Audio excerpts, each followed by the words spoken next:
जे प्राप्त झाले म्हणजे निघून जाणारच आहे, उत्पन्न झाले म्हणजे वेळ होणारच आहे, हे सत्य संसारच. पण ते आपण स्वीकारतो काय?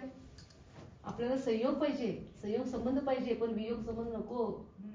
वियोग संबंध समोर आल्याबरोबर काय घडतंय?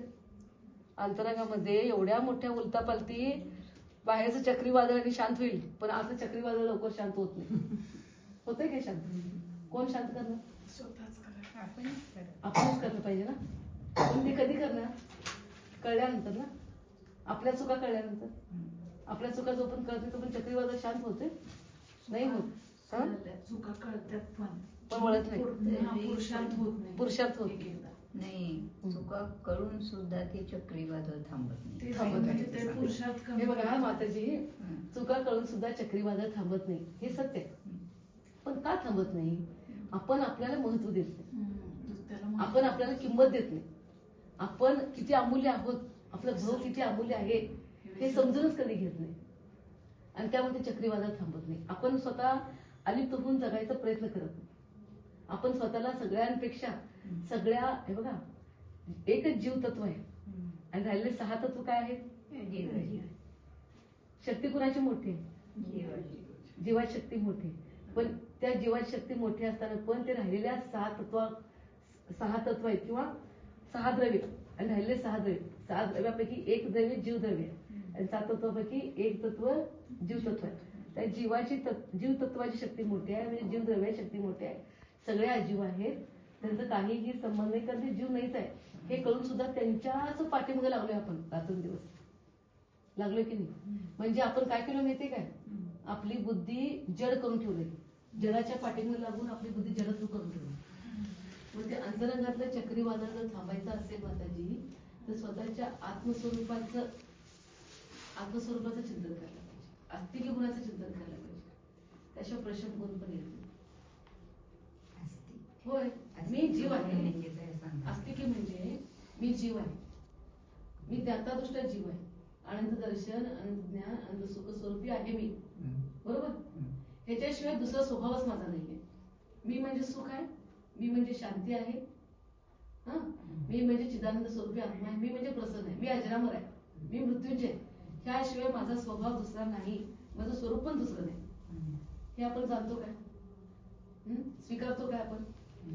मग जो पण हे जाणत नाही, जाणून पण श्रद्धा ठेवत नाही, स्वीकारत नाही, तोपर्यंत संकल्प विकल्प कमी होतात, दुःख कमी होतात. हे जाणं आवश्यक. असं दृढ श्रद्धा नसायला पाहिजे. माझं पण असं आहे, असं दृढ श्रद्धा नसायला पाहिजे माताजी आपल्या आत्मगुणावर, आत्मस्वभावावर. अरे तू कसा दुःखी होतो? तुझं काय संबंध दुःखी व्हायचं?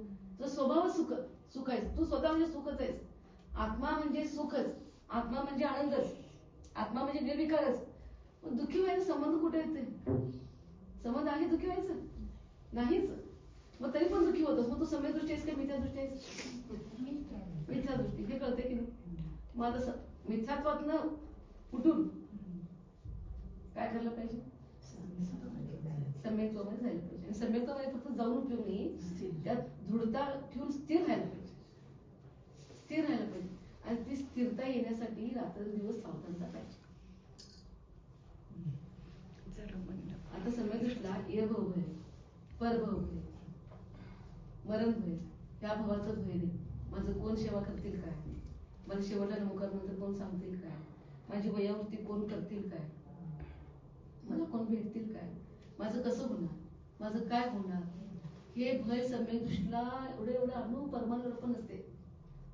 आणि जर तसं भय बाळगला तर सम्यक्त्वात दोष लागले म्हणून समजायचे.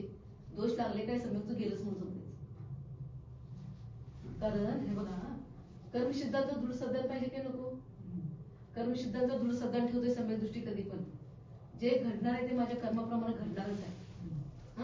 माझं पुण्य जर बलशाली असेल तर गावातला राजा पण येऊन माझी सेवा करेल, आणि माझं पाप कर्म जर बलशाली असेल तर माझं शरीर पण मला साथ देणार नाही. ज्या शरीराला मी जन्मल्यापासून 70-75 वर्षापासून पालन पोषण केलं, रंगरंगोटी केलं, साज शृंगार केलं, भरपूर चांगले चांगले पदार्थ खायला घातले, ते शरीर सुद्धा माझ्याबरोबर कृतज्ञतेने व्यवहार करेल. पाप कर्माचं उदय असेल तर बाहेरचे लोक किती अंगावर हात फिरवणार आहेत आणि किती वेदना कमी करायचा प्रयत्न करणार आहेत. तुमच्या वेदना मी घेऊ शकत नाही, माझ्या वेदना तुम्ही घेऊ शकत शकता? नाही घेऊ शकत. त्यामुळे सम्यक असा दृढ असतोय, कर्म सिद्धांतावर अटल श्रद्धा.